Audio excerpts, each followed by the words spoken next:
Good evening. Welcome to the Marcellus Central School District Board of Education meeting for this evening, Monday, August 23rd, 2021. At this time, I would ask everyone to please stand and join with me in the Pledge of Allegiance. I pledge allegiance to the flag of the United States of America and to the republic for which it stands, one nation, under God, indivisible, with liberty and justice for all.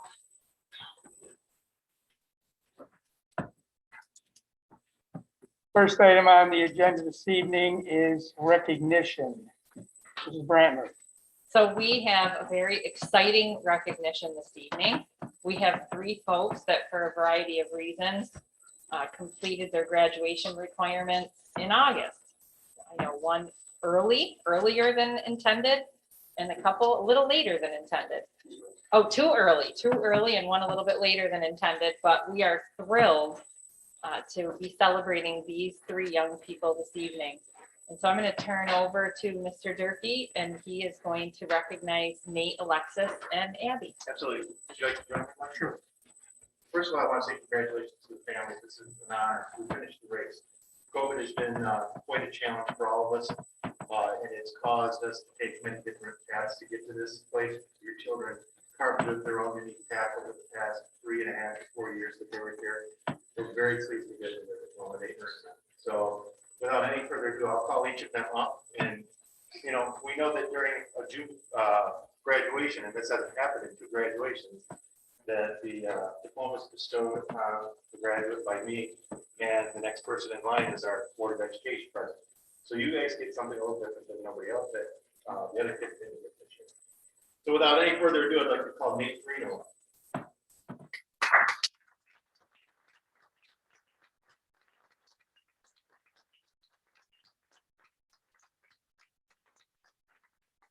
Nate's going to trade school in the fall. We're very pleased that he's chosen a career path, and we wish you the best of luck. And I would ask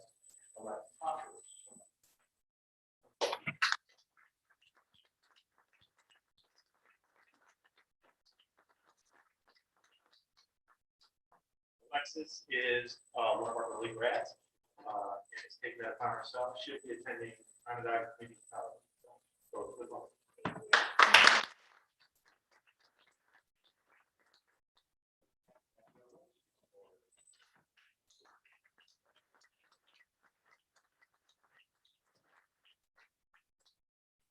Abby is an accelerated senior also. She is going to take a gap year this year and head off to Potsdam with the ultimate goal of being a tattoo artist. So we wish her the best of luck with it, and to all the families, thank you for great day. Congratulations.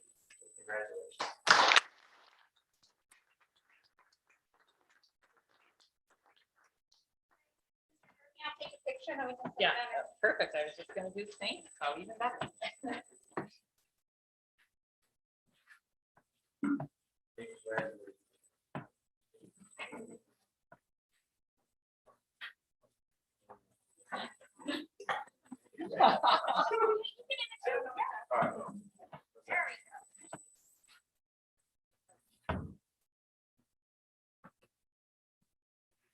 I don't know if any families want to grab pictures. Do you want to get up? We can certainly follow.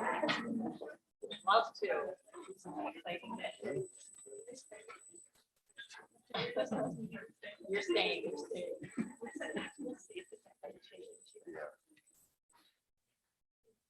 Oh, our pleasure. Thank you.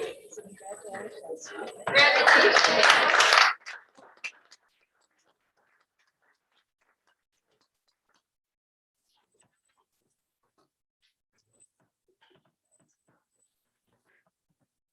Next item on the agenda, presentations, COVID-19's impact on our school update. Mrs. Brantner.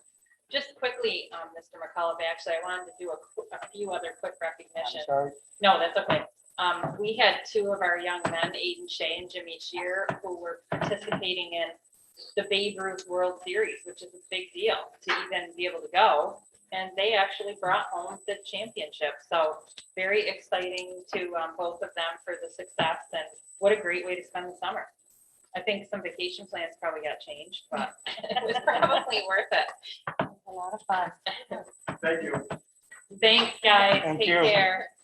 And then we have our Have a building great night, everybody. custodian. Thanks for coming. Congratulations, guys. Congratulations.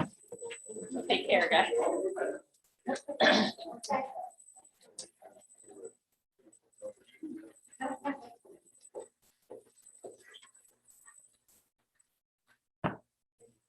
Have a good night. Thanks, everyone. Thank you. As you know, our building custodians have been hard at work and our buildings are looking, I think, better than I've ever seen them at this point. So I know they've had quite a challenge with some shifting as we've solidified back to school plans. So I just wanted to recognize those folks for their hard work. And then today we started our fall athletic season, which is fantastic. So gratitude to Mike Free, the coaches. I should have listed our buildings and grounds crew too, because they've had to prepare fields and mow them with the constant rain, which is always a fun part of a little bit more rainy summer. And then, of course, our student athletes. I think everybody's spirits were high and the kids are ready to go. So that was fantastic. So sorry for the interruption, but wanted to get those taken care of. So I'll just Now roll we're right- ready for presentation. I will roll right in. So just, I don't think anything terribly new since we last spoke, and I've been inundating you and probably everyone else with information. But just to reiterate that there will be a requirement for universal masking regardless of vaccination status. You're probably seeing the same news feeds that I am, that it's likely with the changeover of governors that our new governor may in fact impose a universal masking requirement in schools. That remains to be seen, but either way, that's been the recommendation of pretty much every healthcare entity, and it would be difficult to do anything else at this point. So we'll be doing that. That masks are not required outdoors or for outdoor athletics for the athletes, coaches, and spectators. That's in line with the guidance that we've received as well. We do have one indoor fall sport, that's volleyball. They mask, as well as spectators that come to watch them will be required to mask. And of course, they started today and they were all masked and everything's going according to plan. There is probably the only thing in the guidance we've received that actually says the word required in front of it is masking on buses. As you know, that's still been a pretty strong directive on any public transportation anyway. If you've flown anywhere or taken a bus anywhere, you know it's been a requirement all along, and it will continue to be on school buses. I did put information like this in the form of a Q&A that was attached to parent letter number 3 this summer, and parent letter number 4 actually went out this afternoon, just a week later, just because we do have virtual parent meetings the next 2 evenings, and I wanted to make sure people didn't forget if they had additional questions to tune in. As you know, the county was hoping that school districts would partner to offer pool testing. This is a form of surveillance testing where you select a percentage of those who are willing to volunteer for this testing, regardless of vaccination status. So they're tested, and the tests are grouped in pools of 12. Those pools of 12 are then tested for the presence of COVID. In the event that a pool comes back with a positive COVID result, then those samples are separated out and tested individually. The reason they're done as a pool is that it saves time and money, because as you can imagine, it's a lot of tests to run. So they run the pool and then they will go back and run the individuals only if there's the presence of COVID. The process, according to what we've been told, will be fairly rapid, about 24 hours from the time they arrive at the lab to process the pool. And then of course, if a pool needs to be retested. So hopefully it will minimize disruption. I made a request that we test late in the week. My thinking was if we test on Thursday, get the results sometime late Friday. If there was a need for a pool to be quarantined, at least it wouldn't affect school.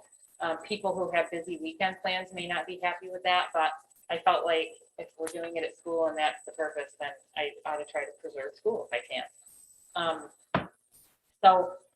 As that was part of the family letter today, I sent a consent universal consent required by the county to test. I have been getting them back.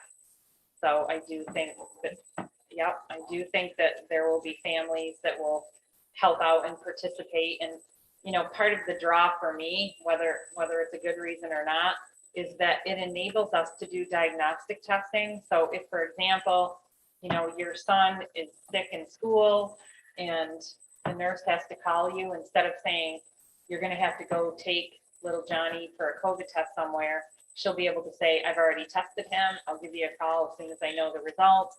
It's a lot more convenient for families and in many ways just for us, because we, even though it's another step for us, we'll at least know, and we're not sending people needlessly out to other places to get tests with scads of other people from other communities. So it's desirable to us to actually do that diagnostic testing.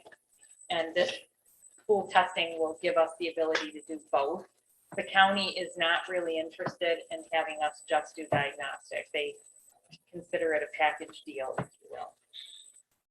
I don't know if there's questions about that part. I did want each building principal to just give literally a 60-second, you know, highlight reel for you of what they're working on. Can I just ask one question about that?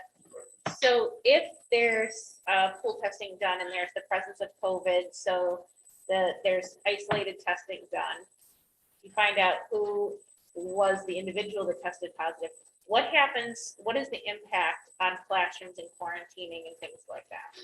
So good question. I can't give you a black and white answer, but the quarantine guidelines that we've been given are much better than what we've ever had.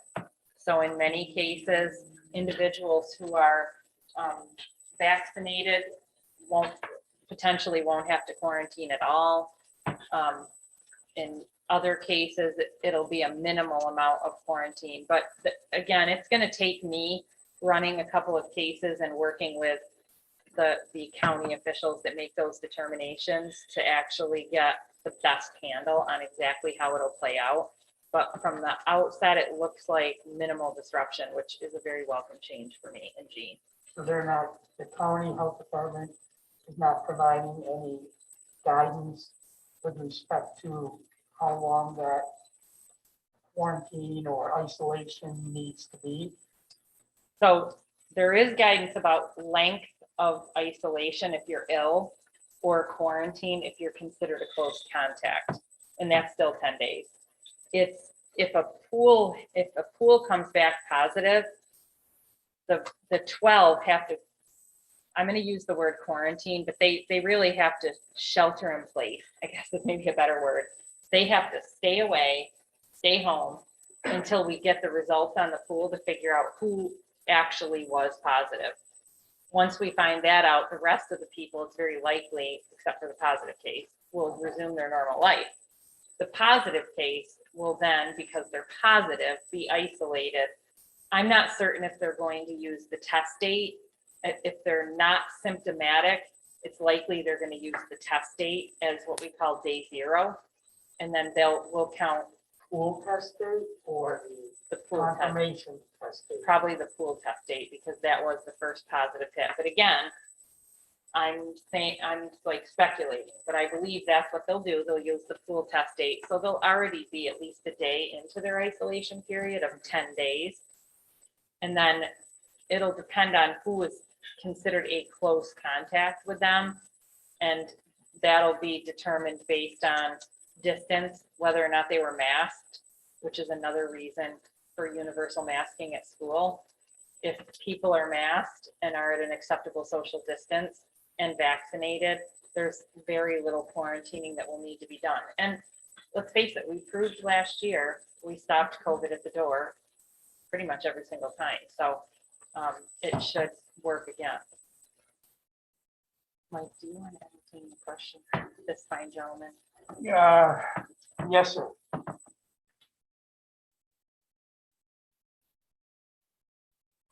Can I get your name? I'm sorry, could you state your name and address, please? Bob Allenback, 3945 Creek Heights. I'm going to read two statements and ask a question. National Institute of Health has stated that all of us need to go the extra mile to make sure that there is not a lot of transmission of virus. American Academy of Pediatrics strongly advocates for the goal of keeping students safe and physically present in school. It has concluded that it is important to use every tool in the toolkit to safeguard our children from COVID-19.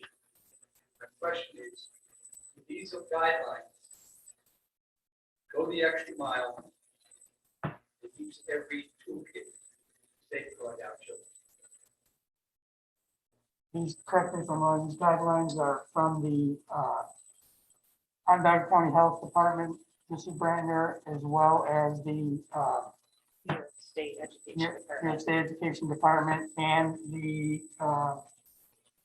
CDC, correct? They're based on CDC guidelines. So those are the two entities that would give us the feedback. So I'm going to layer one more thing in before I answer the question. The overarching caveat in both sets of guidelines is that all kids in person is the first priority, getting kids back into school full time. And if some of their recommendations have to be done a little bit differently to achieve that, that is the goal. It's kids back in school first. So I would say to you, we'll be eating in the cafeteria. You know, kids will be unmasked eating lunch.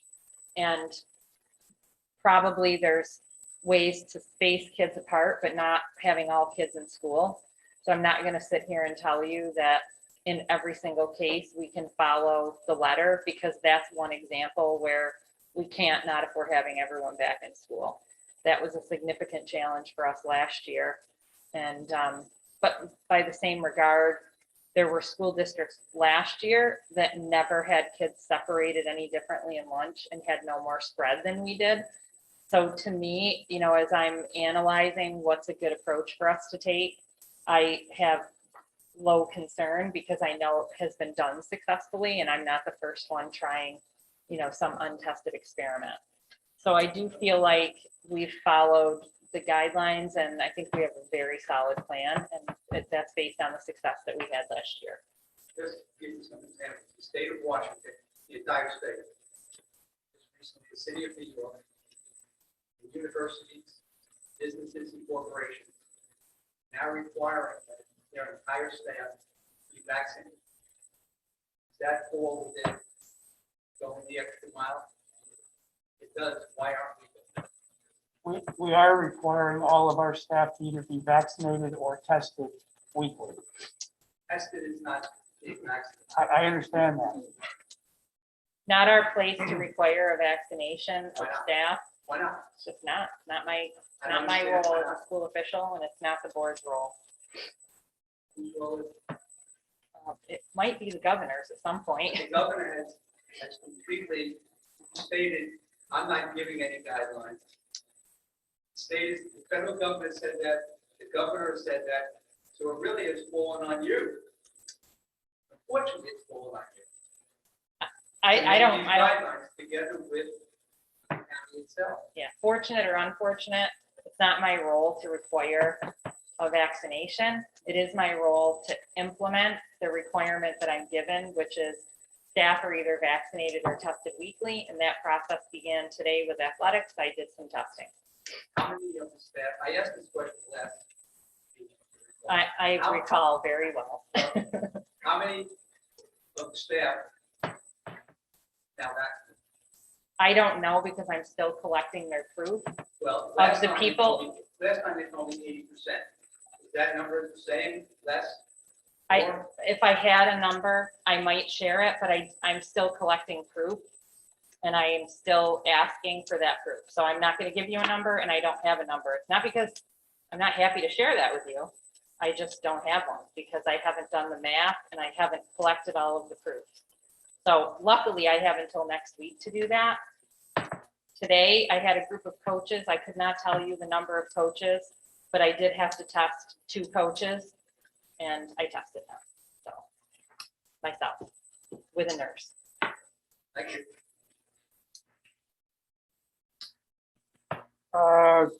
Moving on to, I'm sorry, you done with COVID? Actually, I think our principals are just gonna give a quick. Do you want to start, John? John Jerky's up. So, we've had a busy summer at DMS, getting ready for the new school year. Our last summer mailing will be going out to families, hopefully by Wednesday, this week. We have had 16 new students register, so we've been welcoming new families, and our school counselors have been busy scheduling private tours with our new families. So that's been very exciting. Today, our fourth grade staff was in the building working on collaborating as a team, and we also met with the third grade team to discuss some vertical alignment topics. Our full fourth grade hallway was heated, so I echo what Michelle said about our buildings and grounds and our maintenance rooms. The building does look, I mean, if you compare to probably at this time last summer when I was walking around the building having heart palpitations because we were still cleaning up from the capital project and all the windows and everything. So the building looks better than ever. I was telling Mark Wilkinson the other day that he should be employee of the month. I didn't do that, but if we did, it would be Mark Wilkinson. He also painted the entire library, which is not, a small task. So we've just been busy and enjoying our summer, and we're ready to welcome the kids back. I would echo what Katie is saying. It's been a summer that for the high school has been preparing to open and preparing for what we can't prepare for. So you kind of always go through that thinking in your head. And one of the things that Michelle brought up is cafeteria, eating in the cafeteria. We're always going to address kids that don't like that cafeteria. Because we know that, you have to lower that level of anxiety on the kids so that you can get them into their out and learn. So there's those conversations are going on constantly right now. We think we have a plan, but again, we learned, as I said, at graduation, we learned to pivot very quickly around here. We will. The number one thing that we're preparing for right now today was freshman orientation. Well, class of 25. To the building, a class of 130 kids, graduated 137. So people constantly ask, how much have we shrunk? When I started here 18 years ago, 17 years ago, we were over 700 kids in the program, and we will have about 540. So some of the things, some of the mechanisms we have in place to keep classrooms small, like study hall, we won't be running our study halls spread out the building for the day, so the kids can kind of spread out. We're working on the details of masking and making sure that we have ample masking to have that, and also giving them breaks. So the number of things that we did today is prepared. Every kid has a schedule, and it's just every teacher has a schedule. That is about the number, the biggest thing we're really doing. For the most part, we're hearing kids are excited. The athletes are very excited. John, Bob? All right, so K-State, we have the opportunity to welcome back some old familiar activities. So this year, Marcellus Parks and Rec was back in a grand program in our buildings, which was super. We made it off from that. And then we also had the YMCA program on summer camp for families. They have about 10, 13 kids every day. Able to run through their activities, and it got more like fun during summer as they were getting around the hallways. Pete Lucerno has done a great job with his team. We were able to push forward and reconfigure some rooms and do some creative spacing for kids to learn, along with giving 7 rooms updated paint. Along with making on 3 classrooms with the furniture, but some of the metal is sometimes. And so that will be coming anytime to quickly look at it. We are welcoming John, class of 404 kindergartners. That's our biggest class in my time here in 5 years. So we're super excited about that. Added 12 other students to our K4, K3 configuration, which is super exciting as well. So if you have time to stop at the building, you can see all the great toys and activities that we have planned for them. They got this really cool wooden kitchen cabinet. The teachers are envy themselves all over the building. They all like one. But our little ones have an exciting time ahead. Also, our teams met today to agree in order to talk about curriculum learning moves that we need to do in this upcoming year. And then they had vertical conversations with them today. I think it's very cool about that, just to share some of the best learning strategies for math and writing. And the first marking period that we have to get tomorrow, we won't have the first marking period on that time. So we're super excited about that as well. To finish up tonight, we do have open invitations for our family schedule. So on September 1st, we welcome our first day from 1 to 2. 5:30, and then we'll come back from 4 to 5:30. So it's feeling a bit more. I think those are all posted, so if any of you are around and just want to stop in and see what excitement looks like, you know, that's a great time to come and watch our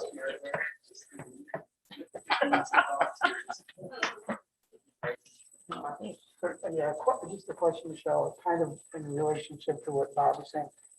I know we have 18 slots for pre-K. What was the interest? Was there a much more significant interest? Could we have filled a lot more slots if we had them available? What was that interest level? Yeah, Jean, I'm going to let you, because you probably have these numbers in your head, and we all know I don't. We had 57 interests, so we did a lottery. And let me tell you, making those phone calls for the first 18 was the best ever, but making the other calls 39 with her. was painful for me. So, yeah, and all 18, the first 18 kids that were drawn, they took those spots. So we have a wait list, but. I think there was one that didn't. We were able to go down to 19. Yeah, Yeah. yeah, there was one for, some Family circumstance, reasons, yep. Yeah, but we did, yep. So, yeah, people are excited and, yeah, we had a huge interest. And just as a reminder, the reason it's at 18 has to do with the funding that we're being granted. The rest, if we opened another section, would be completely on the district's dime, and we just didn't feel like we're in a position to do that. So the only other thing I would add, as I'm sitting here pondering, our discussion around vaccines and requirements, I've had 2 conversations over the past probably week and a half with folks that are medically unable at this time to receive the vaccine. And I think the reason I noted is that I do think there's times that even I forget there's people that are still not being allowed to receive the vaccine. And so I guess as their boss, I'm thankful that we have another option. I think it will certainly protect the kids while those folks are unable to get the vaccine. There may be some folks that are choosing not to, but as I said, at this point, I'm not obsessing over that list too much until I give people a chance to turn in their proofs. So I just wanted to mention that. Building project update. Sure, you've probably seen if you walk the campus at all, we had some concrete in front of KCH that was in very bad shape. And we have identified that as becoming a significant trip hazard, and we were pretty concerned. So we are able to actually complete that work sort of under a little emergency provision while we have site contractors on site here to take care of it. So they've been working on getting that particular area, and I think you can all tell where it is, taken care of and ready for new concrete, so that when our parents come back, as Bob mentioned, hopefully no one will be tripping on the big holes that we're forming. The rest of the concrete in the surrounding areas is in really good shape. So those 2 areas were the only identified for that emergency replacement. And photographer Tony was right on it today, grabbing photos. Because of some of the improvements we're making at the stadium, Tony and Ryan worked with Sean Dalloway to identify a new location for this commemorative boulder with the plaque on it. So they're in the process of moving that to a place where people will actually be able to see it because of the changes. It would have sort of lost a sight line for passersby. You're also seeing the new fence cap. Those of you that are fence leaners up at the stadium, you know who you are. Hopefully there will be no rips in the sleeves of your jackets anymore because we got the new fence cap put on. And it looks really sharp. The red really sets off. You can also see that part of this project was connecting that sidewalk to the back of the music wing. So you can see they're in the process of infilling that concrete where there used to be no path or gravel path. And then, as you know, Mother Nature did throw us her final little curveball. They got a coat onto our track, but they weren't able to get a second coat and get the lining done. So we are, we're still in really good shape. We're hoping that completion will be August 30th. I think the recent hurricane is staying more away from us than we thought it might. Hopefully that'll create the window because you can't paint in the rain on a track. So hopefully we'll be on track and the kids will be on the field and won't miss too much of a beat. Everything went smooth today, so that was good. Yeah, I have a question, not about the update, but about the flooding last week. Did any of that have a negative impact on that Green Gateway project? Any of the flooding of the 9 Mile Creek? That is a great question. I've been in correspondence with Tyler only about doing what we call a soft opening of the outdoor classroom, because a lot of teachers have been reaching out to him asking if they can access it right away. And he has not mentioned anything. I honestly did not ask, but I'm thinking the answer is no, that it didn't, because he's actually going to schedule a point on either the 1st or the 2nd for staff to take a tour down there so that they can start accessing it. And I think Ryan had it added to the facilities request. So just in light of getting kids outside more, people are pretty excited about using that space. Michelle, I have a question too. Since we are kind of ahead of schedule with the completion of the turf and the track situation, I just wanted to ask Mike, I guess, I'm sure initially with the expectation that we were gonna be off limit, it was gonna be off limit space. You were probably, I don't know, I just wanted to know the impact on the athletic schedules, like this. I'm sure initially you're probably cautious about scheduling home games because we didn't really have access.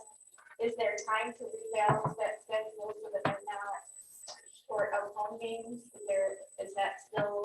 So we're not short. So what we did is that we scheduled any team we were playing.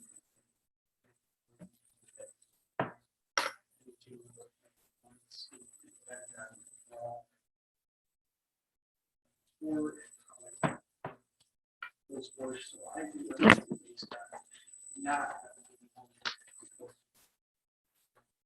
So that's why the schedule looks like with some of the sports, coaches chose to go to the.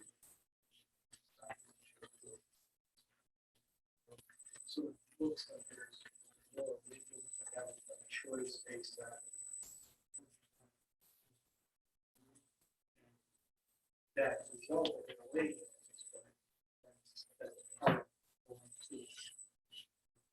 Because those tournaments not count as games, but if you're going away to a tournament, then it might be an The additional. original schedule.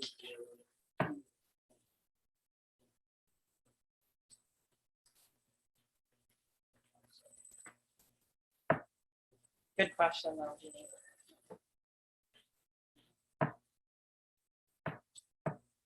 So Tony and I just want to keep in the forefront of your mind that we're working on our next building project. We've got an anticipated vote date of December 7th. And we are in the process of really nailing down the scope for that project. And we, at the time of building the project in its concept, the goal was asphalt and roofs. And we've sort of talked about that consistently. You know that there's a little bit we've kicked down the road on the past 2 projects where we had alternates that we weren't able to accept, but they were things that were fairly high priorities. One being the locker rooms in the DMS basement that are just in absolutely horrible condition. And then also there's 2 old sets of windows that keep us from having all of the original windows out of DMS. That's in the old gymnasium and the auditorium. So those are two things we've sort of had our eye on. So as we have started getting pricing, and that's continuing, we're still waiting for some finer estimates. Our goal is to do those roof replacements because that's top priority. But in terms of the parking lots and driveways, what we did is we went through a process with the landscape architect to really look at useful life left.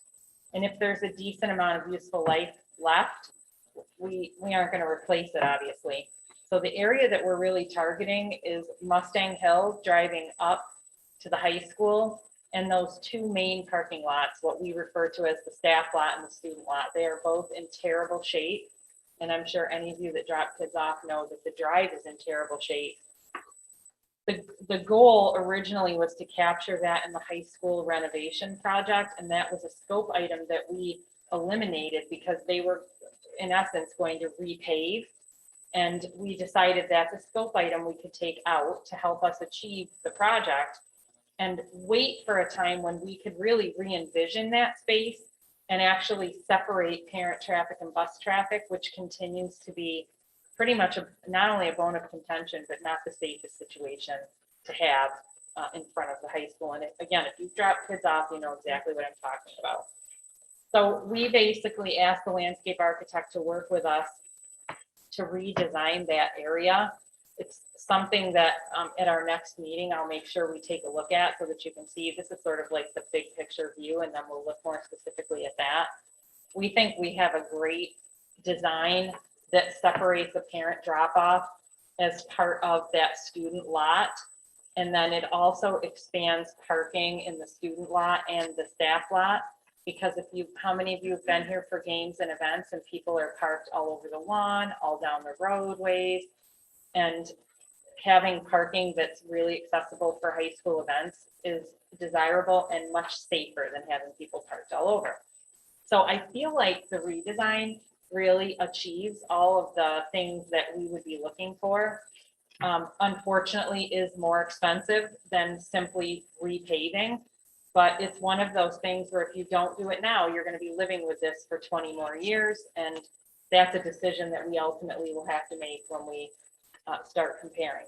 So Tony and I then thought, if there's any way possible, we've really got to try to capture those DMS locker room renovations and also the replacement of the balance of those 1930s windows that I referred to earlier.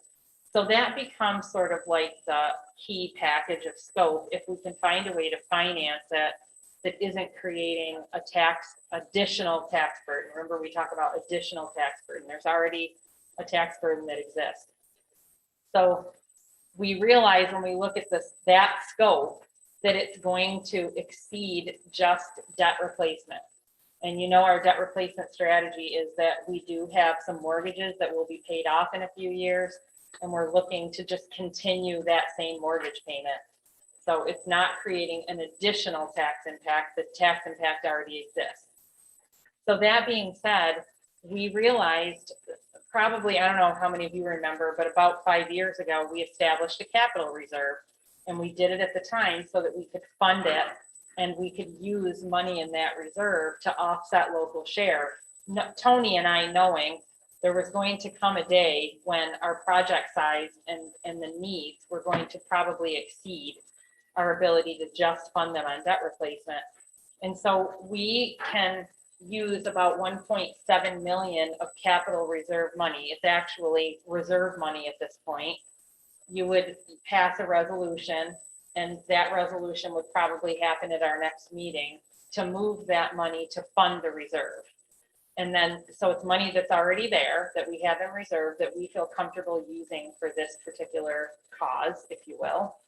And then when the community votes on December 7th, they're actually voting to approve an entire financing package.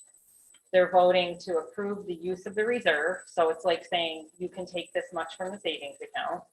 And they're also approving the bonding, you know, the borrowing of money that will replace that mortgage payment that we're going to pay off. So if we're paying, you know, $200,000 right now, it's going to be replacing that with a $200,000 payment. So when that comes off, the new one comes on. Tony, did I forget anything? No, you got everything. So that's sort of the big picture of the project. And after meeting upon meeting upon meeting, we feel like those are the most urgent scope items that really need to be addressed. And you all know, because you've been in this game long enough, the project that gets voted on December 7th of this year would not even break ground until, I gotta work backwards. Completion is 2024, so I think it's start and completion in the same year as 2024. I think so too. So I was going to say 3 years out. So you have to realize that even saying, oh, we're not going to vote on this right now, or we're going to wait, you're adding years and years and years. We're already going to be living with that drive up to the high school until 2024. So that this planning seems a little bit strange, but it takes forever to actually see these things come to fruition. So Do these high priority items align with the building condition survey? yes, Yes, very much so. So that project of doing the roofs, all the reconfiguration of the paving areas, that together is 17 million, is that, are we supposed to be adding that 10 plus the 7? That's right? Okay. we were hoping it would be around 10. And construction cost is probably going to be in the 15 range, but we actually think it might come out a little bit better. You know, when you're at this point, you're very conservative because we're also in COVID still. So materials are hard to get. Estimates are likely going to come in higher than they maybe even will be in 2024, simply because everything's at a premium right now. So it's hard to really sew down, but at least we know we'll still be in a position to pay for it if it stays. Like if our escalation and the de-escalation even out and it becomes what it is, we'll still be in good shape to actually fund the project. In the previous slide, you specify what roofs? It's the 99 2000 vintage. So for our next, So can we can send you that. can you put that in layman's terms? Like what buildings and where? ACH is about 85% of the. Right. And the high school is probably very close to 89% of high school.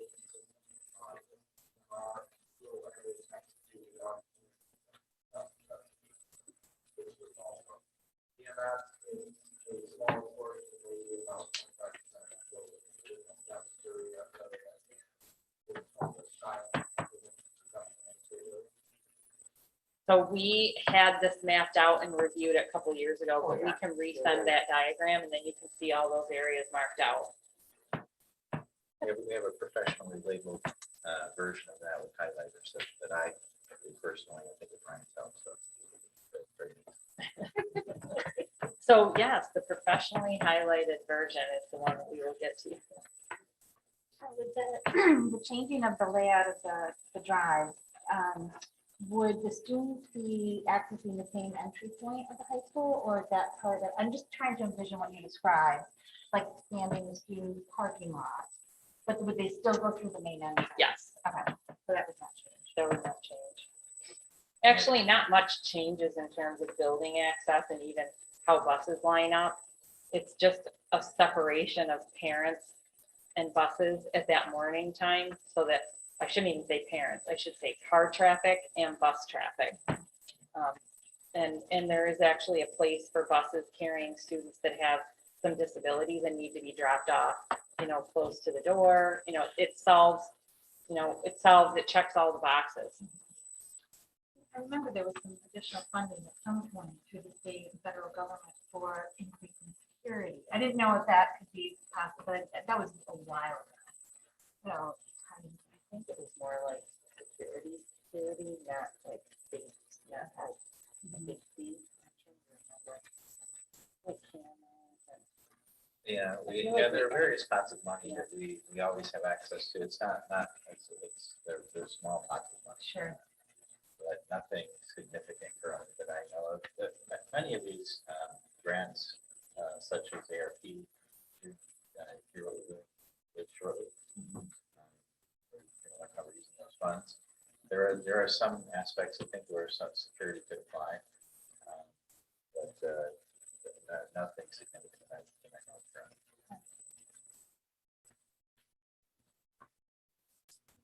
So the good news is we have, I think, a solid plan, a lot of work in it, and I think we can fund it, and that's a good, it's a good thing. Does the board have any other questions about the going project? District-wide safety plan? Sure, I'm going to touch on this one briefly. So this is an annual event that the board is required to technically hold a public hearing for. It didn't really separate this portion out into a public hearing, and I think it's fine. It will satisfy the requirement as far as I'm concerned. So each year you're required to update your safe plan. And so there are very few updates that have occurred. In fact, the last, other than updates to staff contact information, was back in February. And you folks did actually approve that updated plan in April. There's a 30-day public comment period that's required. That one occasion was driven by some new legislation that Como had put through to incorporate continuation of operations plan in the event of a public health emergency. And so that portion was already updated, as I said, back in February, approved in April. So the only updates since then are updates to staff contact information, which I think might be Mr. Morgan and Eric switching positions and maybe a couple others. Otherwise, it's the same plan that you folks had approved back in April. So what we'll do now after this meeting is, again, the plan is actually currently on the website. It'll reside there for a 30-day public comment period. And then we'll ask to come back to you folks probably the first meeting in October to approve update. The other building level plans, they're the more significant component to our safe plans. Those are not shared with the general public. Because those actually contain our emergency response procedures. That's not something you would share with the general public. So, any questions? I did put here where you can find the safe plan if anybody's interested in reviewing. I'm happy to throw the link to an update that I'm sure you'll get 100 out this week. And last, last presentation, federal stimulus update.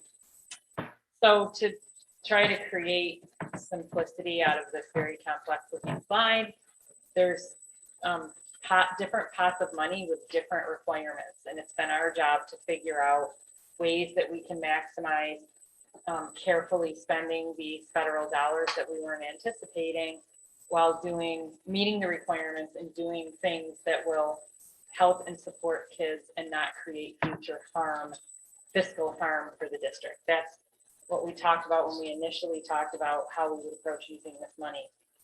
So we're keeping sort of a running total for the next 3 school years. Bob has put together a plan to enhance response to intervention services with a focus on targeted grade level intervention. So we have teaching assistants that are assigned to each grade level. And rather than add a response to intervention specialist, what he asked is that we use one of our RTI specialists, who's a reading specialist, to take the lead on the new science of reading training. You might have heard of me talk about it as letters training, which is just the name of a company that packages nicely the science of reading training. And as you know, many of our teachers received their training many years ago, and things have changed significantly when we think about how kids learn and how they learn to read best. And so our teachers, little by little, have been going through this updated training, and having someone who can train in-house, become a turnkey trainer for us, will save significantly. But she also can be here to do hands-on support as folks are implementing new strategies. And so we plan to use the funding for the teaching assistant to provide some of the direct support under the auspices of the teachers, We actually did some experimenting with this at the end of last year, and it's working really well. The TAs are connected to the grade levels and are really in tune with what's happening. So we're excited about that, and we've been working on it, like I said already.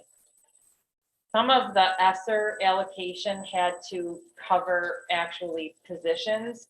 And so we're just dedicating 3 of our special education teacher salary and benefits and covering that through the grant rather than the general fund. This has to sort of be done carefully so that you don't leave a big hole at the end of the grant funding. But we feel like with some of the natural budgetary shifting, we should be able to mitigate the impact of this in a few years. So, with what you're talking about there, the 3 FTE special education needs, am I correct in assuming that you're just shifting, there are currently on staff? Yep. And we're just shifting their salary and benefits from the general fund to the ESSER funding temporarily. Eventually, they will go back on our books. Correct. But we're not hiring 3 new people that will be left to have to absorb. Absolutely not. And the teaching assistant plan that Bob actually came up with is based on the fact that we have such changeover in teaching assistants that it is so unlikely that we would be leaving a teaching assistant without a position. Much more likely if we actually hired an RTI specialist that we would either have to try to figure out somebody who's retiring soon and put them there temporary. I mean, it would have been a show to figure out and not have an impact. So his plan actually was better than anything I was thinking about at the time. The last piece of our ESSER allocation, as you know, we're partnering with Onondaga County. This is one of the things that Brian McMahon announced several months ago, that they were putting a large amount of funding towards social emotional learning and mental health services in the county. And what they did is they created a construct that school districts could participate with them as partners. Some of it would be fully paid through the funding that the county's receiving to launch this initiative. And other parts of the initiative, there was an in-kind amount that the districts needed to contribute. So we decided we would buy into the services. It's a pretty low cost. I think it's somewhere around $40,000. And we're going to be getting, I know, 1.5 counselors that will be able to serve our kids, including some play therapy, which we've been really desperate to have for our little ones. And then also some transition coordinator folks that can really help connect families and kids to services in the community. And we'll have pieces of them. So, you know, we can reevaluate each year if we find that the service is not as delightful as we think it's going to be, but we're pretty excited about it. Kudos to Kara. It's been a very long road because there's a lot of requirements to allow folks to come in and serve as counselors in your district because of the approval process. And she's done an amazing and tenacious job of getting those requirements met. So we're looking forward to seeing what this can offer to our kids. We certainly have a lot of kids in need at this point, post-COVID. Michelle, can you clarify how that one full-time teacher, that's at the high school level? So that's also somebody currently on staff, and what does that position entail? Is this under the American Rescue Plan? Oh, are you just not there yet? Yeah, no, that's okay. Okay, That's all right. That's a perfect segue. okay. So John had talked to me about a group of students that there's a lot of things going on. Some kids really ghosted us during the pandemic. There's kids that are sort of hanging by a thread, if you will. We're concerned about the next few years, making sure that kids stay on track to graduate. So he was looking to have a position potentially with someone who might be retired, so that it would be something temporary. It could be somebody on staff, obviously, but it's a short-term thing. So most people that are currently working here aren't going to sign up for it, knowing that it would go away. But it's really to get our current high school students that were impacted negatively by the pandemic and do some wraparound services for them. John, I don't know if you have anything to add, or if I. We identified 25 kids to get them fit. We're in need of some counselors, my counselors did a great job of that, but one of the things that ends up happening when they come back to school is we just find that one person that would make contact with them every day and work with them on independent stuff. That is really the hardest part for them when they leave school. We're going to make sure that they are getting out of school and home.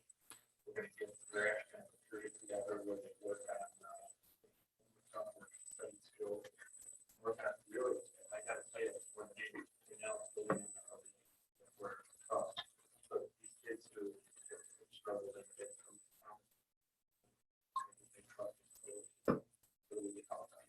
We're Do you have looking- that in place for this?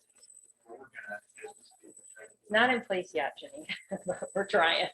I have a person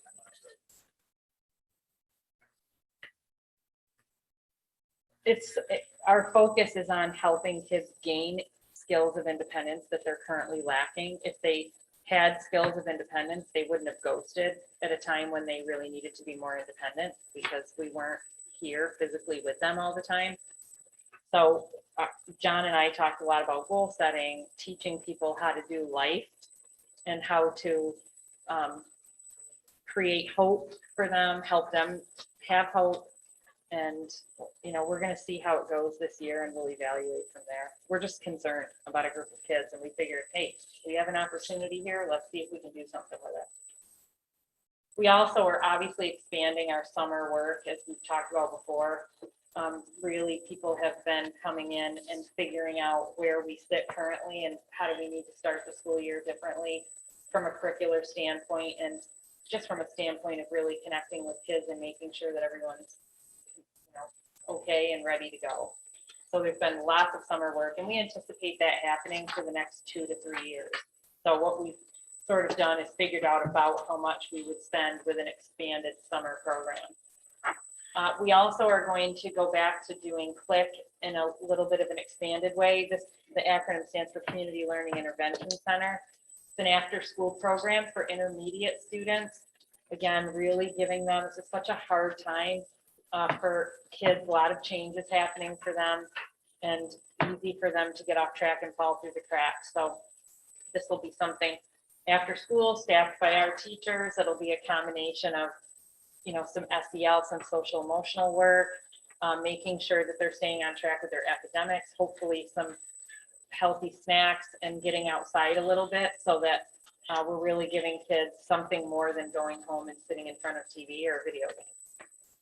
And we've done some form of CLIC over the past several years. We obviously didn't the last 2 years. So we're looking forward to bringing that back. And this is partially funded by one of Kara's grants. So she does write some of the money into the grant, but we're going to do a little bit more of an expanded program because we have the ability to. And we have kids that are in need right now. The last piece, there needs to be money spent on summer programming. I can tell you that probably if I had proposed too much summer programming this summer, people would have looked at me like I was insane because people were ready to just actually have a summer.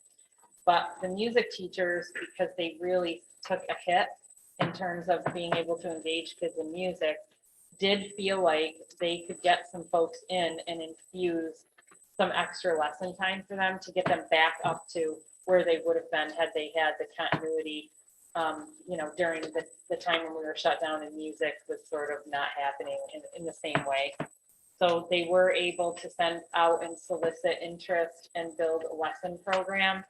And I think it went well. I have to check. I do hear them playing, so I know it's happening, and I do have to connect with them and sort of get their feedback, and we'll go from there, whether we continue with music or if our community, we feel like needs something else. But we will continue to look at summer programming options. So just wanted to give you an idea of how we are carefully trying to come up with programming that won't create long-term negative impacts, but will actually provide support. Board, any other questions for Mr. Brandner? Moving on, item 5 on the agenda, resident comments. Public expression of Board of Education meetings is encouraged, and a specific portion of the agenda shall provide for this privilege. In most instances, the board shall reserve judgment regarding questions and concerns that are brought to the board's attention at a board meeting, as it is typically not prudent for the board to make instantaneous determinations. In addition, many issues that are brought to the board's attention do not require a formal determination by the board, but rather are most appropriately addressed by the superintendent or persons designated by the superintendent without further board action. This is in accordance with board policy 3220. Are there any further comments at this time? There are none. Mr. Snapper? Item 6, business, 6.1, resolution confirming tax rolls and authorizing tax levy for the 2021-2022 school year. Resolved that the Board of Education fixes the tax rates as established by the State Board of Equalization by towns and confirms the extension of taxes as they appear in the attached, on the attached roll. I have a motion. Yes. Janine? Second? Second. All those in favor? Aye, opposed? Carried. Item 6.2, acceptance of gift donation. Resolved that the Board of Education approves the gift donation of $5,485 for arts and education programming by the Reb Theater Company. May I have a motion? Motion. Sean? Second? Second. Kelly? Any comments or questions? All those in favor? Aye. Opposed? Carried. 6.3, second and final reading of Board of Education policies. Resolved that the Board of Education approves the second and final reading of the following district policies. You can see those policies in front of you. I'm not going to read them all. May I have a motion? Motion. Kelly? Second? Christine? Questions or comments? All those in favor? Aye. Opposed? Carried. Item 7, personnel. Resolved that the following personnel items be approved. Items 7.1 through 7.7. May I have a motion? Yes. Janine? Second? Christine? Or comments or questions? All those in favor? Aye. Opposed? Carried. Item 8, consent agenda. Resolved that the consent agenda consisting of the following items be approved, 8.1 through 8.6. May I have a motion? Motion. Kelly? Second? Second. Janine? Comments or questions? All those in favor? Aye. Opposed? Carried. Item 9, information items. No information tonight. Item 10, resident comments. Any other resident comments? No resident comments. Item 11, executive session. None. There is no executive session this evening. Item 12, adjournment. Resolved that the Board of Education meeting be adjourned. Time is 8:03. All those in favor, or excuse me, may I have a motion? Yes. Janine, second. Second. Kelly. All those in favor? Aye. Opposed? Carried.